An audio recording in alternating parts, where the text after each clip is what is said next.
The amount of young talent on the Thunder's roster is enormous. They have it all: scoring, shooting, versatile big men, defense, and so on. To further prove that this roster is really good, we're going to break down every important player's game and review their expectations for this upcoming season, starting with SGA.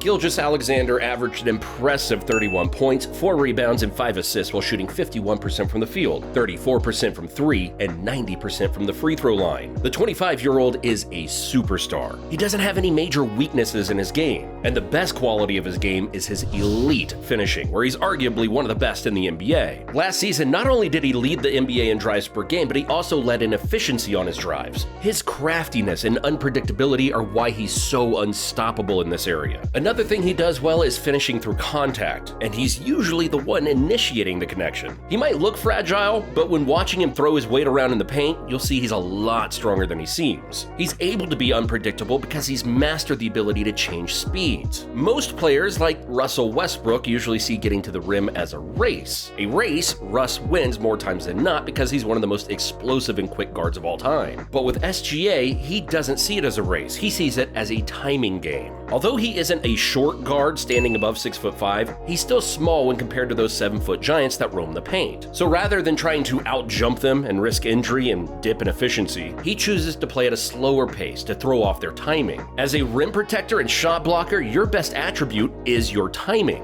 The best shot blockers in the NBA, like Anthony Davis, Jaren Jackson Jr., and Nick Claxton, have an unreal ability to time and anticipate shots. To get the better of them, you just have to throw off their timing. It's as simple as that. And that's easier said than done. It's not actually that simple, but SGA does make it look that way. He understands angles, timing, and momentum better than any other finisher in the NBA. But getting to the rim isn't the only thing he can do, because he is a great mid-range scorer as well. He isn't the traditional mid-range jump shooter like KD or DeMar DeRozan. He loves to operate just below the free throw line. He was ranked second in the NBA in points outside the restricted area and ranked near the top 15 in mid-range scoring in general. Being dominant at getting to the rim and mid-range is amazing, especially when you can draw fouls like he can. He gets like 10 of his 31 points from free throws alone, and for that reason alone, some try to discredit his game by downplaying the 31 points, which honestly to me doesn't really make sense. I don't think casual fans realize that whenever a player currently or from the past has averaged well over 30 points, they shot a lot of free throws. Michael Jordan averaged 35 points per game in 1987 and shot 10.5 free throws per game. In 2006, Kobe averaged 31 points and shot 10 free throws per game. In 2005, Allen Iverson averaged 33 points and shot a whopping 11.5 free throws per game.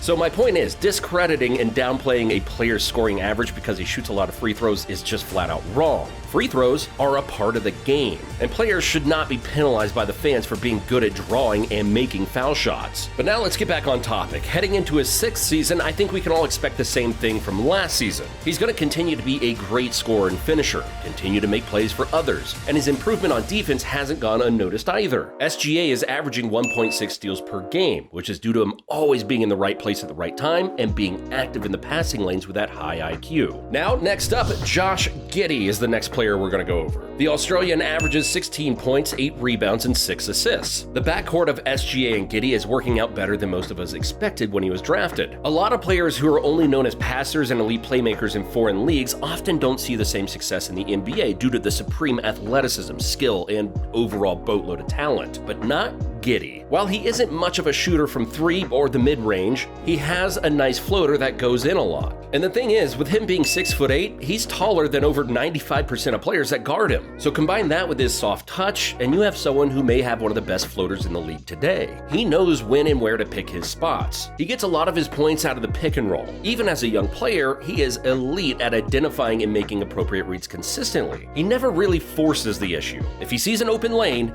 he attacks. And if he doesn't, he passes it out. He doesn't hesitate or ever seem out of sort when handling the ball, and that's why he's so good. He just goes out and plays basketball the right way. When you do that, the scoring, assists, and rebounding will come naturally. And he's not the best defender, but who needs defense when you're playing alongside a player who Luka Doncic called the best defender in the NBA, Dort. Lou is one of the best lockdown defenders we have around today. The toughness, physicality, and ability to guard the opposing team's best player every night is extremely admirable. But offensively, he needs to focus on his efficiency, especially from 3. He shot 38% 38% from the field and 33% from three, which is not a good combination. As the Thunder get better and start making playoff runs, which could be this season, his inability to make shots could put him at a disadvantage. The same thing happened with Dillon Brooks. It was hard to play him in the postseason due to his poor shooting. The same thing also happened with Jared Vanderbilt in the Western Conference Finals versus the Nuggets this past season. Vanderbilt is a great defender, but his lack of offense outweighed that at the biggest stage. He's also a high-volume shooter, and I'm not saying he needs to shoot 40%, but shooting around 35 to 36 would make a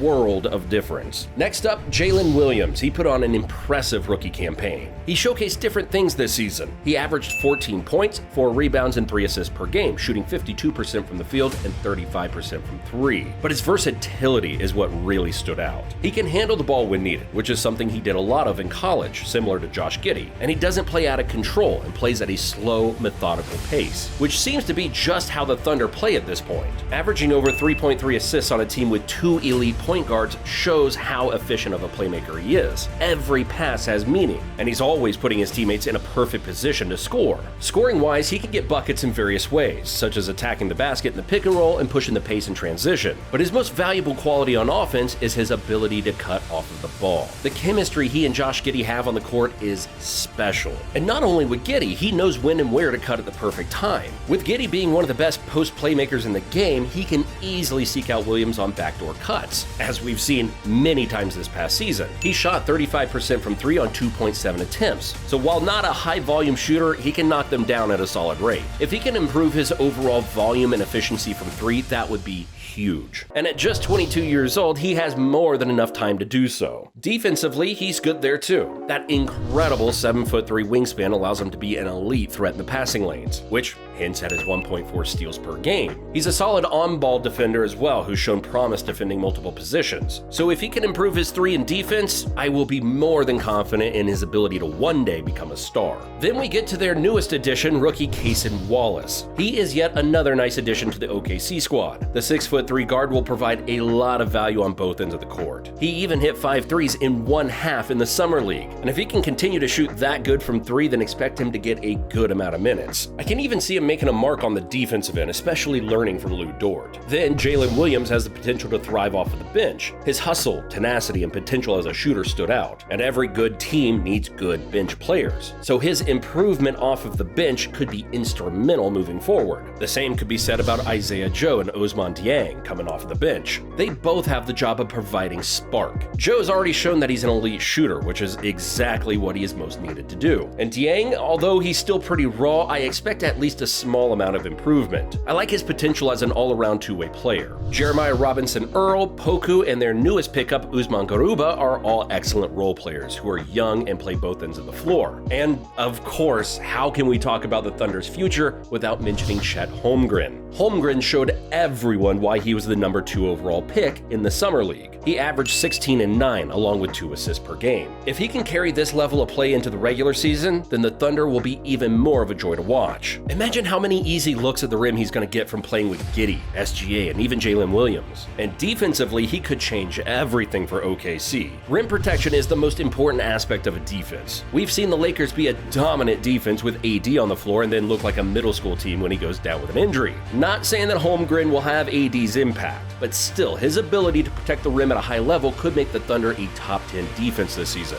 They were already the 13th best defense without him, so adding him along with Cason Wallace could slide them among some of the best defensive teams in the NBA. But what do you think about the Thunder's future, and could they actually make the playoffs this season? Let us know in the comments down below. Thanks for watching, and I'll see you in the next one.